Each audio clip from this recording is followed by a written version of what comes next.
Bismillahirrahmanirrahim.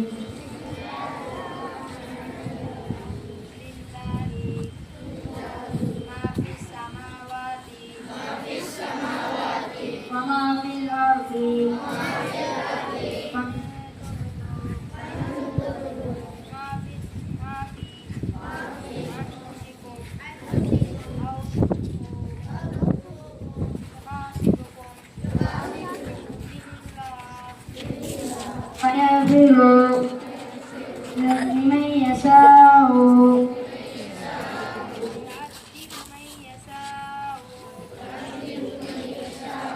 والله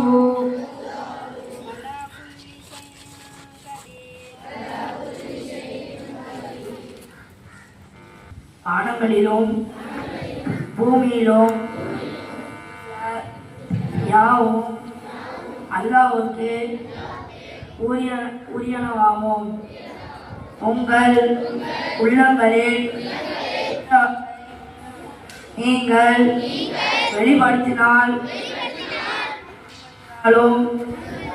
அல்லது மறைத்து வைத்தாலும் எந்நிலையிலும் அல்லாஹ் உங்களிடம் அதை பற்றி கணக்கு கேட்பான். பின்னர் தான் நாடுபவர்களை அவன் மன்னிப்பான், தான் நாடுபவர்களை தண்டிப்பான். அல்லாஹ் அனைத்து பொருள்கள் மீதும் பேராற்றல் உடையவனாய் இருக்கின்றான்.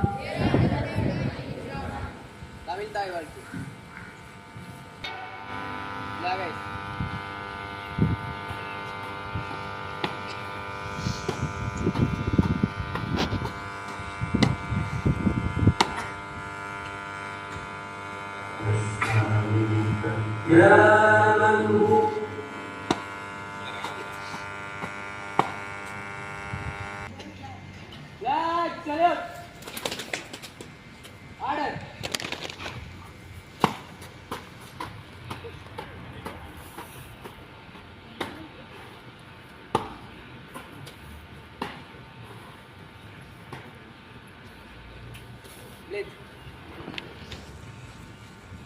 India is my country. India is my country. All these are my brothers and sisters.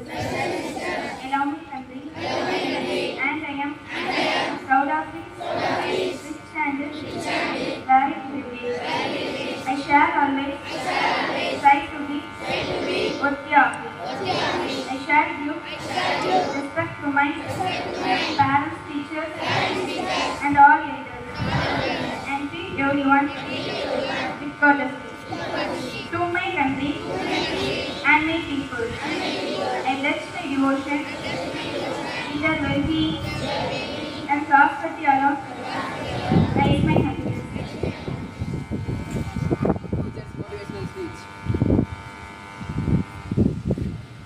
Assalamualaikum warahmatullahi wabarakatuh.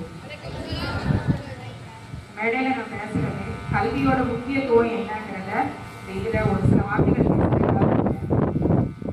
ஒரு சின்ன ஸ்டோரி. ஒரு பையன் இருந்தான், அவன் ரொம்ப செல்வ செழிப்பான ஒரு வீட்டில் பிறந்து வளர்ந்துட்டு இருந்தான். அவனுடைய பெற்றோருக்கு அவனுடைய சந்தோஷம் மட்டும்தான் முக்கியமா இருக்கு. நல்லபடியா வளர்ந்து ஒரு குறிப்பிட்ட வயசுக்கு அப்புறம் பள்ளி படிப்பை தொடங்குறதுக்காக பள்ளிக்கூடத்துக்கு வந்தான். அப்படி வரும்போது அங்கேயும் அவனுடைய பெற்றோருக்கு அவனுடைய சந்தோஷம் தான் முக்கியமா தெரிஞ்சது. அதனால அவனுக்கு ரொம்ப செல்லம் கொடுத்து வளர்த்தான். அதனால கல்வியோட முக்கியத்துவம் என்னங்கிறது அவனால அறிந்துக்கக்கூடிய வாய்ப்பு அவனுக்கு லைஃப்ல கிடைக்கவே இல்லை. அதனால போக போக போக அவனுடைய படிப்பு உயர்ந்து போகும்போது அவனுடைய கல்வி பின்தங்கி வந்துடும். அப்பதான் அவனுடைய பெற்றோர்கள் உணர்ந்தாங்க கல்விதான் ரொம்ப முக்கியம் அப்படின்னு. ஆனா அந்த வயசுல எடுத்து சொல்லும் போது அந்த பையனுக்கு அதை புரிஞ்சுக்கக்கூடிய கெப்பாசிட்டி இல்லாம போச்சு. ஏன்னா முதல்ல இருந்து அவனுடைய சந்தோஷம் மட்டும்தான் அவனுக்கு முக்கியம் அப்படின்னு சொல்லி வளர்க்கப்பட்டதுனால கல்வியோட முக்கியத்துவம் அவனுக்கு தெரியாம போயிடுச்சு. ஒரு குறிப்பிட்ட ஏஜுக்கு அப்புறம் அவனுடைய தாய்க்கு உடல்நிலை சரியில்லாம போச்சு. அவனுடைய வசதி வாய்ப்புகளை வச்சு அவனுடைய தந்தை எப்படியாவது காப்பாற்றணும் அப்படிங்கிறதுக்காக முயற்சி பண்ணாங்க. ஆனா இடையினுடைய நாட்டம் இல்லாததுனால ஒரு குறிப்பிட்ட இதுல உயிரை விடக்கூடிய சூழ்நிலை வந்தது. அந்த இதுல தன்னுடைய பையனை கூப்பிட்டு இந்த தாய் சொன்ன கடைசி வார்த்தை என்னன்னா, எல்லா வளங்களும் உன்னை விட்டு போனாலும் சரி, இந்த கல்விங்கிற ஒன்றை மட்டும் நீ கைவிட்டுறாதடா. இதை நான் முதல்ல உனக்கு சொல்லி வளர்க்காம விட்டது எங்களுடைய தப்பு. ஆனா இப்ப நான் கடைசி நேரத்தை சொல்றேன், இதை நீ புரிஞ்சு நடந்துக்கோ அப்படின்னு சொன்னாங்க. ஆனா இப்ப இருக்கிற நிறைய ஸ்டூடெண்ட்ஸ் என்ன செய்யறாங்கன்னா, பேரண்ட்ஸை ஏமாத்துறோம், ஸ்டாஃபை ஏமாத்துறோங்கிறதுக்காக புக்ஸை நோட்டை ஓபன் பண்ணி வச்சுட்டு நான் படிக்கிறேன் அப்படிங்கிற மாதிரி ஏமாத்திட்டு இருக்கிறாங்க. ஆனா அவங்களுக்கு தெரியல நாம ஏமாந்து போறோம் அப்படிங்கிறது. எக்ஸாமினேஷன் வரும்போதுதான் அவனுக்கு அவனுடைய தப்பு புரிய ஆரம்பிக்கும். இவ்வளோ நாள் நம்ம பேரண்ட்ஸையும் ஸ்டாஃபையும் தான் ஏமாத்துறோம் அப்படின்னு நினைச்சிட்டு அவன் ஜாலியா இருந்தான். கடைசி நேரத்தில் அவன் ஏமாந்து போகும்போதுதான் அவனுக்கு அந்த பப்ளிக் எக்ஸாமினேஷன் அவனுடைய மார்க் வரும் தெரியுமா, அந்த நொடியில அவனுடைய தப்பை அவன் உணர்ந்தான்னா அதுக்கப்புறம் மாறலாம்.